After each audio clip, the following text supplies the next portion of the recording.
Okay, I got a Philips air fryer, extra large size, and this is my first time try to make some fried chicken using this air fryer. First of all, I bought some chicken wings from the store. I cut them in half, and then I put it in the flour, just get some batter, and then here are some chicken wings ready to put into my air fryer.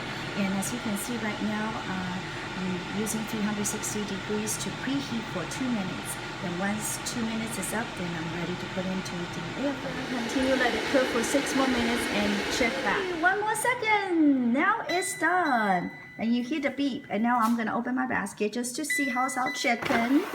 Wow, looks beautiful.